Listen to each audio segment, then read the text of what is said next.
사랑의 샘 평화의 소리 KCR 11시 종합 뉴질랜드 뉴스입니다. 내년에 있을 국회의원 선거에서 오클랜드의 보타니 지역구가 가장 뜨거운 경쟁이 될 장소로 예상되고 있습니다. 국민당 후보로 출마해 당선된 제이미 리 로스 의원은 무소속 의원으로 의회 활동을 하고 있으며 내년 선거에도 무소속으로 출마할 것으로 알려졌으며 어젯밤 국민당은 새 국민당 후보로 전 에어 뉴질랜드 대표를 지낸 크리스토퍼 럭스턴을 지명했다고 밝혔습니다. 쌍방간의 열띤 정치적 공약과 공방전이 예상되는 가운데 로스 의원은 보타니 지역에 살지도 않는 사람이 어떻게 지역 주민들을 대표할 수 있느냐는 질문을 던지며 이미 선거 전 밑작업을 시작했습니다. 국민당의 사이먼 브리지스 당수로부터 직업 추천을 받은 럭스턴 후보는 어렸을 때 보타니 지역에서 자라서 지역을 대표하기에는 충분하다고만 말하며 더 이상의 응답은 피했습니다.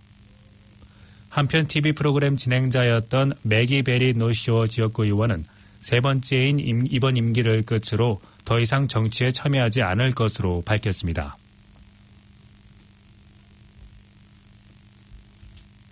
동아시아 정상회의에 참석한 제신다 아전 총리가 18개국 정상들과 어색한 분위기 속에서 손을 잡으며 마지막 순간을 마무리했습니다.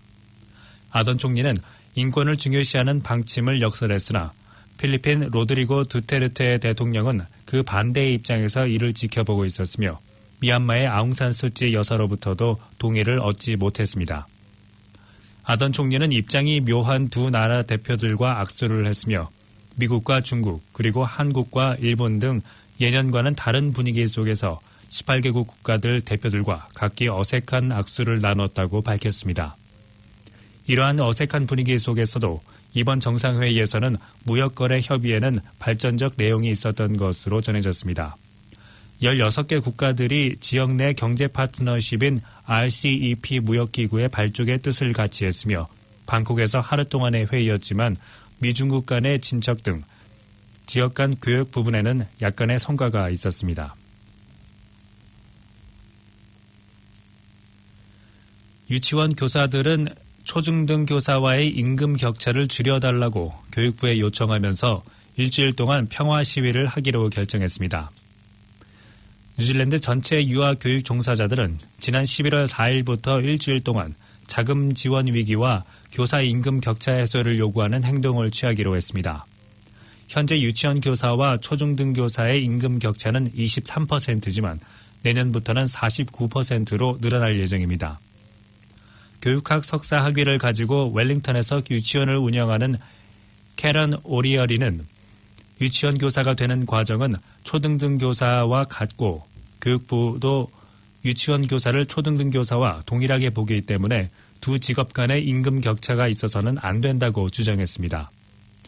역사적으로 정부뿐만 아니라 일반 대중에게도 유치원 교사는 초등등 학교 교사보다 낮게 평가되어 왔다고 오리어리 원장은 말했습니다. 정부는 뉴질랜드가 세계에서 아이를 키우기 가장 좋은 나라가 되길 원하지만 유아교육이 제대로 평가되지 않으면 이런 일은 달성되기 힘들 것이라고 유치원 교사 대변인은 말했습니다. 이번 시위의 목적은 대중에게 아동교육의 중요성을 알리고 유치원 교사에게 더 나은 대우를 요구하는 것이라고 전했습니다. 남섬 최초의 모아 발자국 화석을 보존하는 과정이 시작됐습니다. 지난 5월 중순 오타고의 강바닥에서 6개의 모아 발자국 화석을 발견했으며 현재 이 발자국 화석의 건조 과정이 진행되고 있습니다. 발자국 화석은 강 바닥의 점토에 완벽하게 보존돼 있었고 개를 강에 수영시키려 갔던 트랙터 운전자에 의해 발견됐습니다. 모아새는 남섬에서 북쪽으로 이동하기 전에 진화됐고 지금까지 그러한 화석이 발견되어 왔습니다. 이번에 발견된 화석은 기존에 발견된 것보다 훨씬 이전의 것으로 1000에서 1200만 년 전의 연령대에 속한 것으로 알려졌습니다. 화석은 현재 습도 챔버에 있으며 점토가 갈라지지 않도록 공기 온도가 조절됩니다. 이 화석은 11월 중순부터 오타고 박물관의 특별 보존 공간에서 일반인에게 공개될 예정입니다.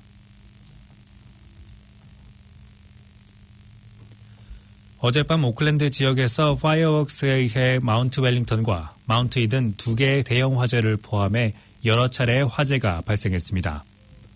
어젯밤 10시경 마운트 웰링턴 정상 부근에서의 화재로 가로 200m, 세로 100m 지역을 태웠으며 이를 진압하기 위해 7대의 소방차와 헬기가 진화 작업을 위해 출동했고 오늘 자정이 넘어서야 불길이 잡혔습니다.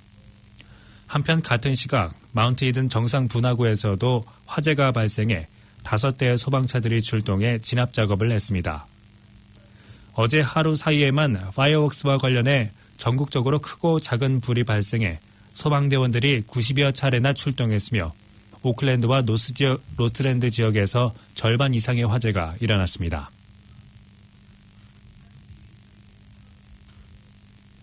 어제 오후 오클랜드 1번 국도 북쪽 방향 빅토리아 지하 터널을 지난 지점에서 차량이 불길에 쌓이면서 한동안 북쪽 방향 진행에 정체를 빚었습니다.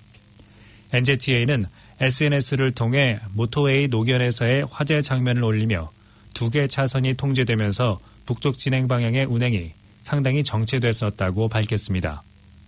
어제 저녁 6시경까지도 일부 차선이 통제되면서 퇴근길 북쪽 방향 진행은 정체 현상이 계속되었던 것으로 알려졌습니다. 오늘의 환율 정보입니다. 뉴질랜드 달러화 대비 원화의 기준 환율은 741원 81전, 한국에서 보낼 때 749원 22전, 한국에서 받을 때 734원 40전입니다. 끝으로 날씨입니다. 오클랜드 오늘은 맑다가 오후부터 점점 구름이 많아지며 흐려질 것으로 예상됩니다. 낮 최고 기온은 23도로 예상됩니다. 목요일인 내일도 맑은 가운데 아침과 저녁에는 흐린 날씨가 예상되며 밤에는 이슬비도 예상됩니다. 아침 최저 기온은 16도, 낮 최고 기온은 23도로 오늘과 비슷하겠습니다. 방송은 월요일에서 금요일까지 오전 9시 40분부터 11시 30분까지 방송되고 있습니다. 다음 방송 시간까지 안녕히 계십시오.